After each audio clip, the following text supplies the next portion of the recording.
The more a utility customer can save, the less money a utility has to spend on a new power plant, on new grid infrastructure, and in this resource-constrained, affordability-focused political atmosphere and economy, customers are more valuable than ever to utilities.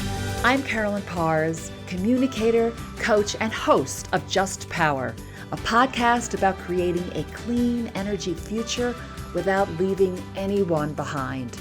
Join me as we explore the technologies, policies, and human stories that can make clean energy not just sustainable for our planet, but accessible for everyone.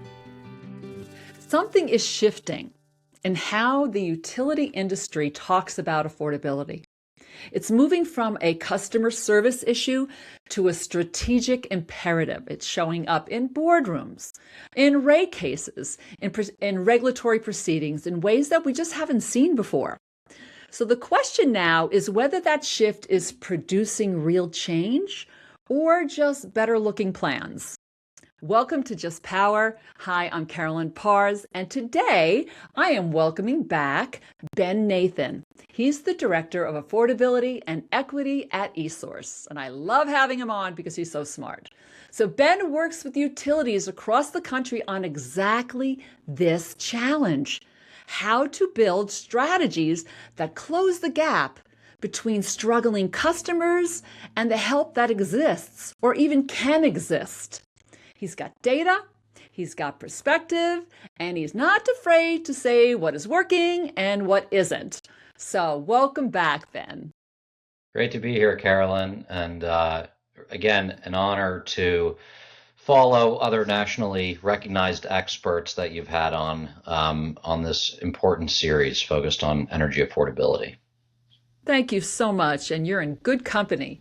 So I'd like to start with the scale of the affordability, call it crisis, right, that you're seeing, right, from eSource's perspective. You did a nationwide customer survey, right, in February. And yes, confirming that bills are rising and people are making sacrifices. And many are expected to be disconnected soon, right? That's what I read. Yet, the awareness of availability and projects still remains low. So first of all, tell us about your survey and what that gap says about where the industry actually is right now. Sure thing. So at eSource, as you mentioned, we work with electric and gas utilities across the United States and Canada. And specifically, I lead a lot of our work around helping them strategize and implement programs and offerings for their customers to help them lower their bills or help them better manage their energy use or costs. So in that capacity, we are constantly fielding surveys of customers across the United States. We typically survey 500 to 1,000 households that are considered low to moderate income, making whether it's $50,000 or $75,000 in their annual household income. We ask them all kinds of questions about their ability to afford their bills, about any kind of financial stresses they're facing, about their interest and awareness in utility programs or offerings that can help them reduce or better manage their energy use and costs. And as you mentioned, we fielded a national survey in February. We really consider it to be a really good annual pulse on customer perspectives, on their pressures, and on the affordability crisis, as you said. And again, we conduct these surveys regularly throughout the year over year, so we're able to see what the trends look like. And I'm sorry to say, but it continues to get harder and harder and more struggle for these customers that we're surveying. So to put some numbers on it, almost 40% of customers that we surveyed, again, just a few months ago, say that their finances in general are worse than they were last year. So Yeah. Oof, that's a broader pressure. We're not just talking about utilities or that's energy right. costs. 60% of the customers that we surveyed reported feeling financial stress paying their utility bills. And we often hear terms like energy insecurity. That's really what we're talking Yeah. about there. There's an emotional, mental component to this around stress. 62% of the customers that we surveyed Mm. reported having higher utility bills year over year. And we know that energy costs are outpacing inflation now. So it's a particular stressor for these households. A third of customers that we surveyed said that they are cutting back on food and other household necessities to pay their utility bills. Again, Yikes. pretty striking example of that energy insecurity. And what you mentioned, almost half of the customers that we surveyed said that they expect to either be disconnected or receive a warning that they're going to be disconnected for non-payment of their utility bills in the next That's one in two 12 months. people, Yep. right? That's And gone up. I mean, right? That we pretty heard shocked. one in Yep. three, right? Yep. Wow. So these numbers are going up. The stresses are getting more intense. Mm. Um, uh, to no surprise. I mean, if the amount of assistance that utilities are able to offer, if the amount of government assistance that they're able to offer is either flat or declining, and costs are going up, this is what you would expect to happen. These kinds of results. Yeah, yeah. Wow. Okay. So in our show too, we had some voices, right, in Colorado area of real people just saying what's going on. And there was one frustrated person, right, that said that she said, the utility programs seem to be stretched thin right now. She called up a utility on the first of the month like she was told to, right? And before 8:30 they said they were out. That's how she said it. I'm not sure what was out, but it was out, that maybe the funds, right? So here's a person that's on top of it, right? And looking for, it's not just someone that's not in the system or is having trouble, which is a whole other issue, right? So, so there's a need, right? And then there's also barriers for them to fill that need. So, what's the most consequential barrier that you see standing between an eligible customer and the help they need? And who's responsible for removing it or making this better in this Yeah. really uncertain Well, times we're in? as Yeah. much as we hear that customer's stories, and we often also try to capture their voices and interview customers based on their experience beyond just that survey work I mentioned. Okay.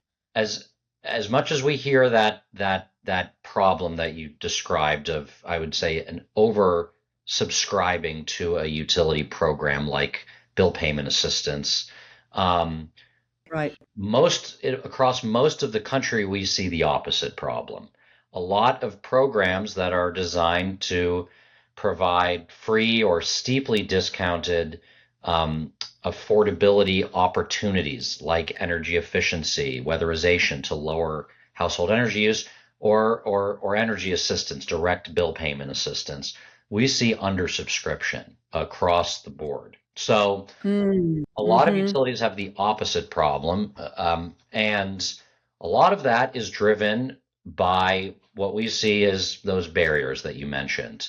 The biggest one being awareness. Um, that survey we conducted in February found Hmm. that 80% of eligible customers who would have a household income that would qualify them to participate in an energy assistance bill payment assistance program have Okay. little or no familiarity whatsoever with the existence of an energy assistance program offered by their utility. That is a shocking lack of That's a awareness. communications problem, Yep, right? Okay, yep, if you're a utility, you need to call me. I'm just going to say we can help you with that at yeah, Mind Over Markets. That's just a shameless plug there because that is customer, responses, awareness, uh, program uh, expansion, right? And letting people know about that. So, Ben, why is that happening? So what we see is, we try to dive into where that awareness is falling short, with whom, and how to overcome that barrier. One thing that we're seeing, and this is based on different research, including surveys and interviews, what we call, or generally called ethnographic interviews, really trying to understand the experience, the feelings of a customer in terms of their interaction with the utility. Um, Yeah. what we see is that the older the customer is typically, the less aware they are of these kinds of programs and the less they Mm. believe that they're eligible to participate, even if they are I eligible. think that's So, that's a combination there, right? yep, Yeah, it's almost like not even looking or just giving up on the yep. system on some level, right? So there's a So, generational divide that we see over and over again in okay. our research. And I think everyone needs to pay attention to this, because when we're thinking about how to serve the next generation of customers or our existing customer base, those kinds of age considerations really need to be taken into account. Okay. And we can design targeted, specific marketing campaigns, messaging, Right. maybe the messenger around getting the word out on these programs. And when I say messenger, that's an important factor, because in our research Yeah. over and over again, we find that one of the Someone in the leading, community, perhaps, right? exactly, one of the leading, Okay. most trusted sources of information about these kinds of programs and offerings are or family, friends, Mm, trusted local community members, whether those are organizations or even individuals. We hear all the time about from our clients that they know specific individuals in the community that can serve as champions for their programs, get the word out, and help drive enrollment. And if those individuals can be compensated for that work, that we see as really industry leading, because that is a valuable relationship that should be appropriately compensated and rewarded for that interfacing and enrollment effort. So these are the kinds of yeah. barriers and opportunities we see to overcome them. Yeah. So, this is an example of years ago. J&J, right? Johnson and Johnson. There was a barrier to reaching pregnant women in certain neighborhoods, that they weren't coming into the doctor's appointment, and there were barriers for them to get there. It was just difficult, right? And so what they did is they went into the neighborhood with a pink van, Yep. right? And they did it right there in this mobile van, and they would travel through, and the it really, this program really worked. So there's like, can't we do that? And I'm sure it's being done on some level, I'm because I think I read something about that, where they actually go in the neighborhood, yeah. maybe have solar panels on the on the car or Yeah. what have you, and just be there, I'm right? so glad you brought up another industry, an example, because that's exactly the kind of out of the box thinking we need to do around energy assistance and energy insecurity.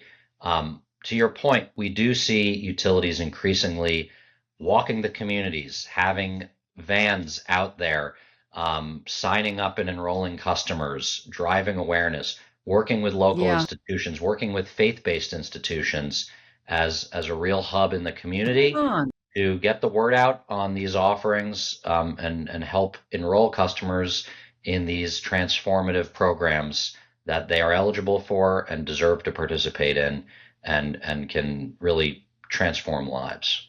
Totally. Like, get the pastor to put it in his sermon, her Yeah, sermon, right? And make it like this, this is for the benefit of the community. So there's so many different ways you can really, and I love this, right? It's just thinking out of the box, yeah. some innovation beyond what we normally do. Maybe it's inside the bill, right? I've done some of those in myself in my communications. So, Still still an important channel for Totally. It's getting the still word open your out. bill. But Right. yeah, but it needs to be, we need to think of all of the different ways that can be very low cost to effectively reach customers Right. and not only drive awareness, which we see as this critical barrier, but to clearly explain and communicate eligibility if depending on what it Yes. is for any program. um, it can be very complex and opaque to navigate these programs. The clearer a utility or another assistance provider can provide guidance, can provide eligibility requirements, can explain clearly what this program is, what the Hmm. customer is getting out of it, what the utility is getting out of it, the better. Because there's also a lot of perception of scams out there, and that is an unfortunate reality we live in. A lot of utility customers don't trust that this program could help weatherize their home or provide assistance Mm. on their bill for free. It's too good to be true, and that's a big Yeah, barrier too. So figuring out ways to increase trust, transparency, clarity around these offerings, that could really overcome those barriers significantly. totally. We are in a trust recession, Hmm. right? And privacy is a big deal on so many levels, even more so. So that all this plays into this problem, right? So yeah, it's not an easy one to solve, but it can be solved with um, just some strategy, getting the Absolutely. community involved, the champions inside the community involved. There's many ways to do this because that's going to get worse.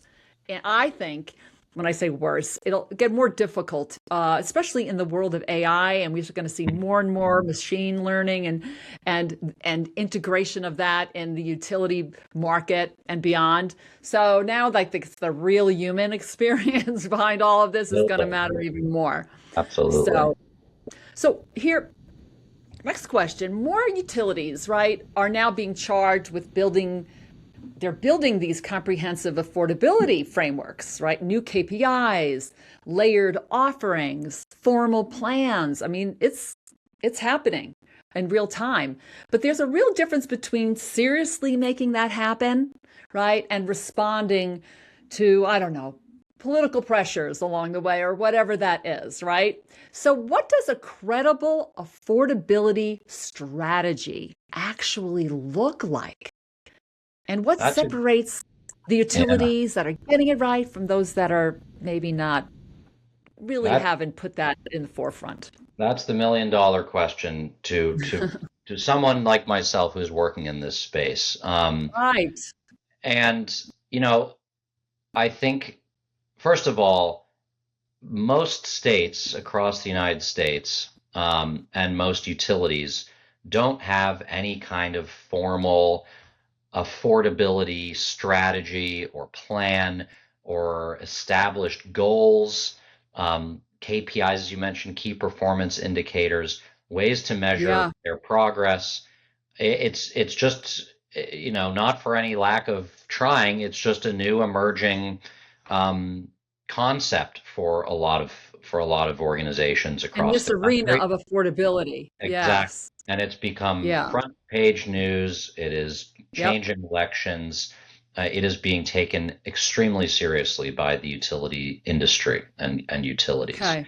So, first of all, what forms a credible plan is even the existence or movement towards one. And considering that we aren't seeing a lot out there, I would say it would be disingenuous of me to suggest there is a best practice or a best plan we have in mind. But we are seeing a number of utilities that are making real progress towards developing those kinds of holistic plans. And what we mean by holistic is Okay. if you know the audience should be aware that utilities and partners that they work with locally, called community action agencies, they offer a wide range of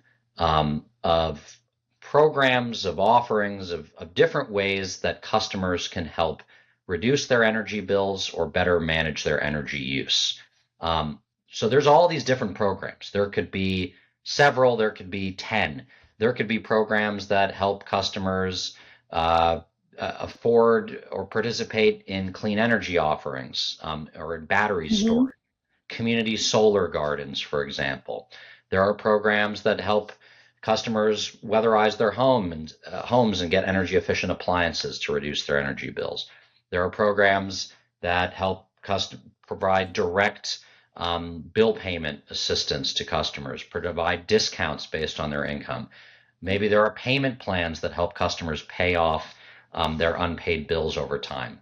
There's all these different programs, all these Mm. different offerings, and um, few utilities kind of group them all together under one umbrella, which would help utilities better connect customers to a variety of programs that they may be eligible for that could be stacked on top of one another to help them better reduce or manage their energy use and costs.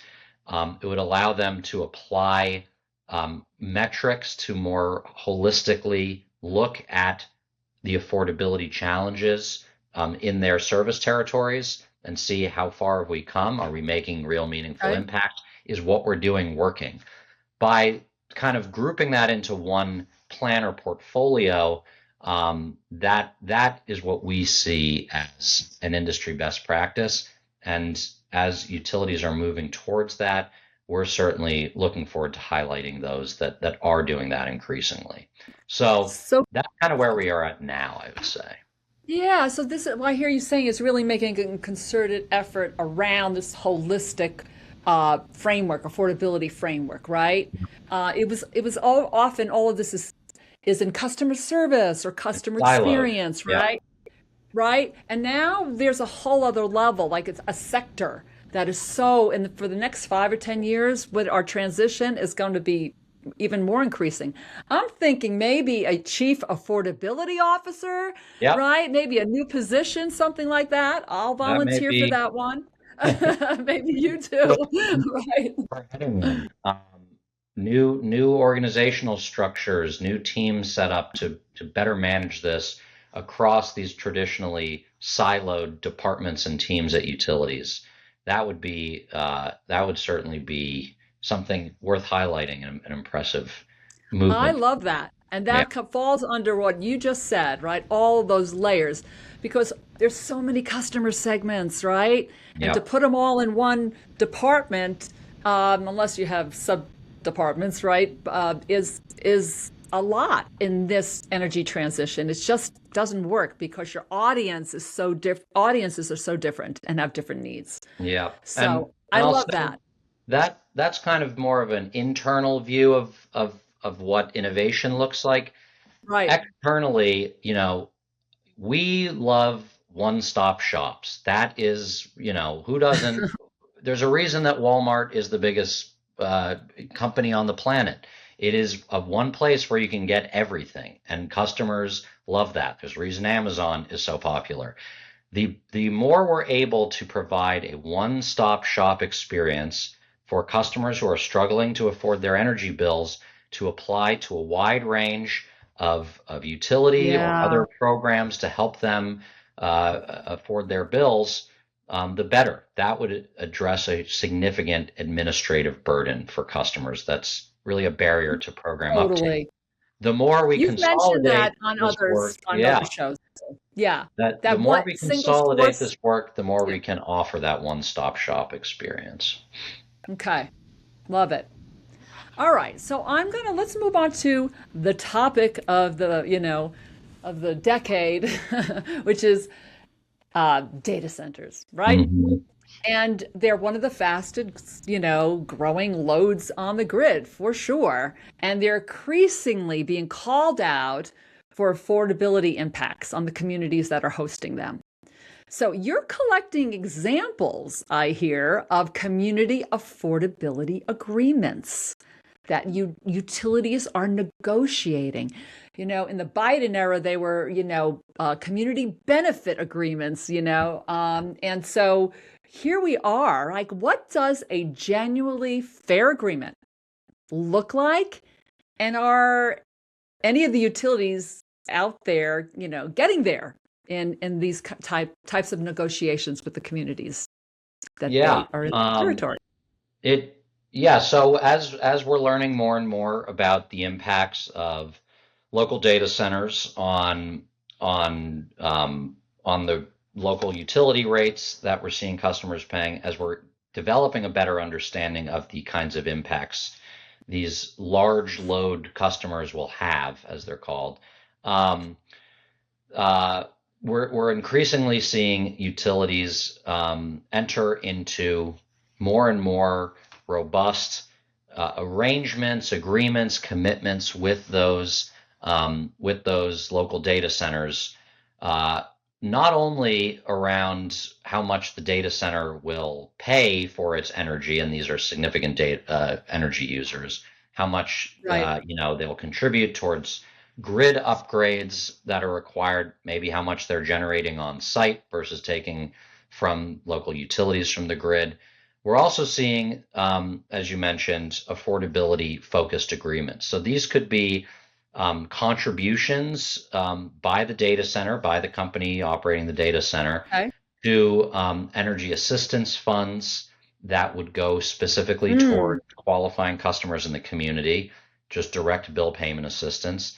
It's Uh-huh. going towards funds for energy efficiency programs for qualifying customers in those communities to help reduce energy use for those customers.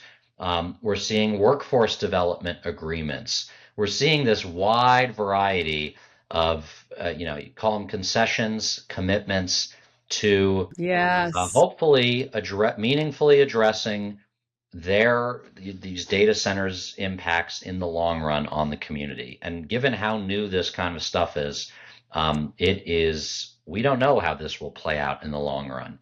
But we do know, based on national survey data, that customers overwhelmingly, as of this point, do not fully trust that data centers and their operators are going to be paying their fair share in Right. the long run, toward compared to the energy that they're going to take and those kinds of impacts that there may be grid wide.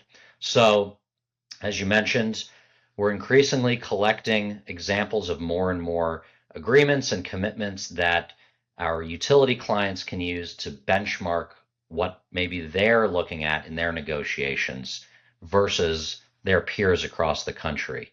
And that could be in terms of benchmarking the dollar amounts that they're getting from comparable data centers or comparable data center operating companies, or what kinds of things are included in these commitments, like I mentioned, bill payment assistance, energy efficiency funding, workforce and local economic development. So there's I all haven't kinds of, heard that. That's yeah, fantastic. I heard many, there's water agreements. yeah, They're going to, they're going to provide jobs, right? That are kind of in the build. There's a lot of that, economic benefits, tax benefits, but energy affordability and what you called efficiencies and things yeah. like that. That's like sub agreements too, right? Like really kind of drilling down to the the folks that we're talking about that need the help during this time. So I love that. And it's so important to do it right at the negotiation stage at the beginning where you have most leverage, right? So I think it's a really smart move, right? Back to that affordability department, right? Yeah, right. This is part of it all, negotiating Exactly with the big right. boys when these Yeah. sensors come up. So I love that that's happening. Thank you for sharing that. Okay, more than $5.5 billion. You gave me this number, Yeah. right? In outstanding customer debt reported in 2025. That's a lot of money. And the customers who need the help outnumber the ones that are, getting it. There's that growing gap that's happening there. Are we approaching a tipping point? And what happens if the industry doesn't get ahead of this? Yeah. Well, Um, we, as much as myself and my organization, eSource, are looking to do the right thing and help disadvantaged households and struggling customers, at the end of the day, our clients are utilities, and those utilities are businesses. That's Um, right. and as much as those businesses, our utility customers, want to be the best company for their customers, they are businesses. And where these kind of issues intersect is that these growing customer arrearages, the amount of debt that these utility customers are in, is really starting to hit those utilities' bottom lines. And Yeah. therefore, it is in these companies' best interests to help their customers afford their utility bills. So this amount of Mm. debt, Hmm. the billions, a lot of which grew during COVID when a Okay. lot of a disconnection moratorium was in place across most of the country for non-payment. A lot of these debts continued to grow, and they continue to rise. And Okay. that debt is impacting utilities' abilities to invest and operate, and keep growing and turn a profit. And this is a significant issue for utilities. The better they can understand what kind of debt they have and be able to compare it to their peers, the better they can be able to manage it and identify ways to help their customers pay down those debts, which again are financially risky for those utilities. So Yeah. to do that, we conducted an arrearage benchmark survey late last year. We had Right. around 35 utilities participating across the U.S. and Canada. And it gives our utility clients a better idea of how their debt compares to their peers, who's maybe meaningfully drawing it down, the amount of debt that Hmm. they're Okay. holding by helping their customers pay their bills, and identifying strategies to address that. So again, this is not just an issue of helping our less advantaged neighbors pay their bills. This is really a business imperative to draw down these. Totally. I mean, we have to have a healthy utility, right? Through this transition, but that's to be important. And this is a big, big piece of it, a big chunk, which also is a motivator to do some, positive things around this. And this survey at least gives them like, how am I stacking up with my peers, right? Yep. What did you, what do you think the utilities, like, what did they learn, right? What was an over, and what surprised you most about it? Yeah. Well, I think what was interesting is, not only through this survey work, but through highlighting what certain utilities are doing effectively. Um, we've really found increasingly that the amount of time that a customer has accrued debt, so if they haven't paid their Mhm. bill in 1 month, 2 months, 3 months, that amount of time has decreased at which the customer goes from what we call hopeful to hopeless. So Okay. maybe a few years ago, if a customer was unable to pay their utility bill for 3 months, they might stand a chance of being able to pay that back over time through a payment arrangement with their utility. That amount of time has really dropped to 1 or 2 months, at which a customer is very unlikely to be able to get out of debt, get current again Oh, on their bill wow. because again of these broader challenges around affordability in this country, around rising energy costs. It is just becoming increasingly perilous for a customer to fall into debt. And as that number comes down, missing a single bill may be really, really, really negative. A situation that a customer really has trouble coming back from. And again, Right. put the utility in a very difficult circumstance if that's happening kind of more widespread. So Got it. we Hmm. we've been doing some really interesting research into A customer's abilities to get current and get out of debt, how much time that takes, what kinds of priorities customers have in terms of which bills they're most likely to pay first, whether it's their rent, whether it's car payments, utility payments, healthcare payments.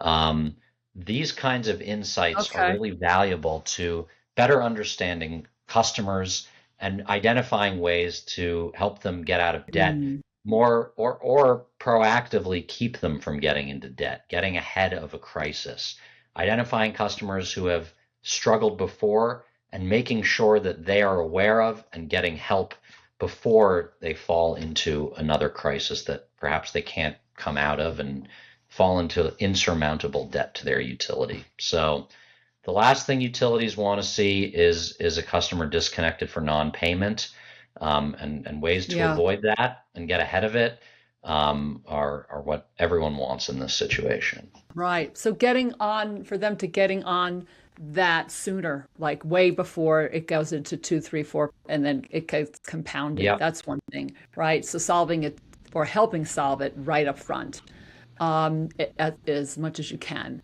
Um, so that's an important distinction. What surprised you most, though, about what did you learn that went, wow, Yeah. here we go. As you mentioned, the share of customers, when we did this survey, we asked these utilities how many of their customers receive financial assistance currently, and it was so far behind the amount of customers that they had that were currently behind on their bills. So you said it best. There is Mm, this remarkable gap between customers who need help and customers who are getting help. Um, that gap was pretty alarming, and okay. it again it speaks Mm, to what we find in our other research around awareness and perception of eligibility. mm, Um, the number, the billions that we're seeing of outstanding debt, a lot of which utilities will have to write off and will not yeah. get back. Pretty shocking numbers. And, for a lot of utilities, this is their reality. This has been their reality for the last 5 or 6 years or so, Yeah. again, Okay. COVID. Um, but we don't know how sustainable this is. And, we hear about, issues Mm, of debt and deficit on a huge scale, like when we think about the national deficit, and economists are warning us this is an unsustainable amount. Um, the U.S. is a powerful global force. mm, Utilities, they're very large, important organizations, but totally. that can shift, that can change. There are acquisitions and defaults and bankruptcies. Things can change dramatically quickly when you've got this amount of debt that we can meaningfully address and bring down through creative strategies. Okay. And one of those creative strategies that I know you're all behind is about helping customers use less energy, right? We've talked about that, like just energy efficiency, right? Especially with, the transition and data centers and disasters, right? So weatherization, you mentioned it a little bit, demand response. So how do we make a case? Maybe this is the case, what you just said, that this kind of, let's just say, demand side investment is essential infrastructure right now, not just a nice to have, right? Yeah, absolutely. Utilities are increasingly looking at their customers as increasingly valuable energy resources in themselves. The Mm, more a utility customer can save, can maybe even produce energy through solar panels, can store energy through batteries. Um, the more that customer can do that, the less money a utility has to spend on a new power plant, on new grid infrastructure, and in this resource and mm, constrained situation, in this affordability focused political atmosphere and economy, customers are more valuable than ever to utilities. So there is a win-win here. That is the premise of So it's the not whole. just a one-way street. Yeah, This is kind of going right. There's a communication, absolutely. even may I say a partnership of some level, right? That happens with their customers. Yeah, and what we hear a lot of customers who get, let's say, weatherization upgrades in their households report more than anything beyond just the energy they may save and the costs they may save on their bill. They will often lead with, "This made my home so much more comfortable, safe. Mm, My quality of life has improved. I my kid is not cold and can focus on schoolwork, and I'm not as concerned on that. My health, my asthma has improved that I had before when my home was getting all kinds of dusts and infiltrants into it when it wasn't weatherized. So there are these multitude of benefits mm. for customers who participate in these kinds of programs, and of course that important resource that customers serve to utilities. It's really a win-win. Okay, that is a win-win. So, thank you, Ben. You have given us a clear picture on how serious this actually is and how it's not getting better sooner unless we really put ch some serious changes, right, that are taking place. So, in closing, what would it actually mean to solve this? And do you believe the industry has the will to get there? Yeah, well, first of all, um, we there is a federal program, the Low Income Home Energy Assistance Program, LIHEAP. This is the single Right. largest pot of money that goes towards assisting income qualified customers to pay their energy bills. LIHEAP has been proposed, zeroed out by the Trump administration every year of the first administration and the current administration. There are, thankfully, there are champions in Congress who sustain the funding for that program. But without that lifeline, that federally Yeah. provided lifeline that we all pay as American taxpayers towards, um, again, utilities will be in real trouble drawing down those outstanding debt that they're carrying, keep it making sure that their customers are staying current and paying their bills. So we hope and we know that utilities have many champions going to Capitol Hill, lobbying Mm, for to maintain or increase funding for the LIHEAP, the federal program. okay. I think success would look like increasing amounts of funding for that program, which has pretty much remained flat over the years. And as I heard your past guest, Diana, remark, it is an outdated program. It needs Right. more funding. We are all so dependent and reliant on that funding, as well as funding for Medicare and Medicaid and food stamps. This is all systematic. I think I've mentioned this on your show before, but we are Yeah. all, I think we're increasingly seeing that we are all part of this interconnected system in which the folks who make the least in our society, who are struggling most, we are reliant on them surviving and thriving in whatever way they can. And a lot of that means us chipping in. And I would hope that utility leaders across the industry Mm. really see that as more and more of a business imperative to them, and they will lobby. They have a lot of power. These are large organizations. So success would look like more funding for these programs, more uptake of these programs, fewer barriers to customers enrolling in these programs. And as I mentioned, as we're seeing utilities begin to develop more robust comprehensive plans, they're going to come up with goals that they're going to seek to meet across their affordability program portfolios. And when they reach those goals, we'll see what success around reaching that goal looks like. But It could mean meaningfully reducing disconnections. Um, when we survey customers, seeing a drop in the amount of customers who report stress and insecurity around their utility bills. We're going to Mm, see happier customers who trust their utility, and that's what utilities want to see. We have interviewed many utility customers, and we've seen customers that are unhappy with their utility experience, and we've seen customers that are really happy with their utility service and the way that their utility treated them. And when our utility clients hear those interview clips, uh, mm, it's a very different reaction. Everyone, they want their customers to be happy, yeah. to like doing business with them. These are every company relies on its customers. So this should Yes. really be a win-win.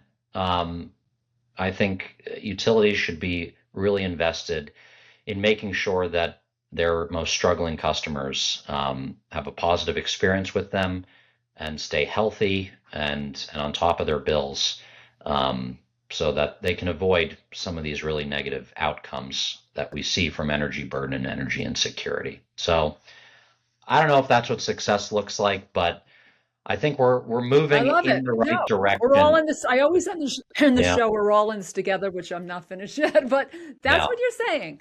That we rely on, everybody relies on. We're yeah, actually the human ecosystem, right?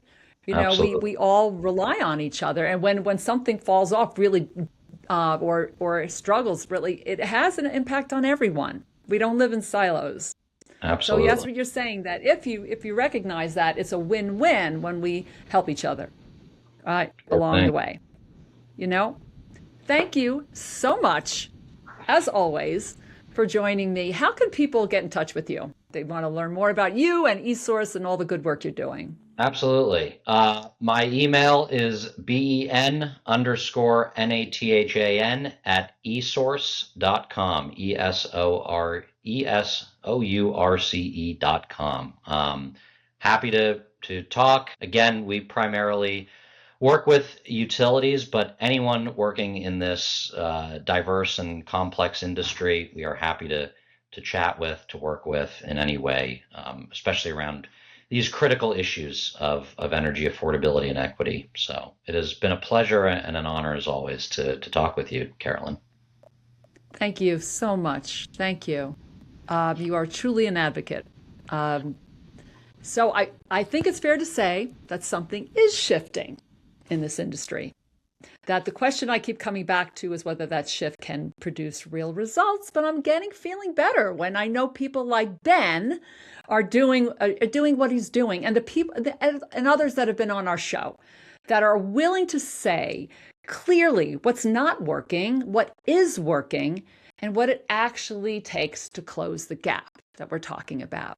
So Ben, once again, thank you so much for bringing all of that to Just Power today. It's exactly the kind of conversation that this series was meant to be.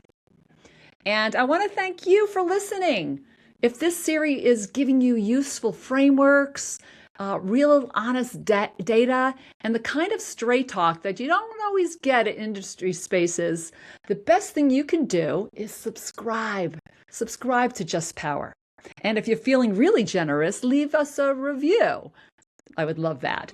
And share this episode with someone in your world who might be working on these challenges or maybe even experiencing some of these challenges.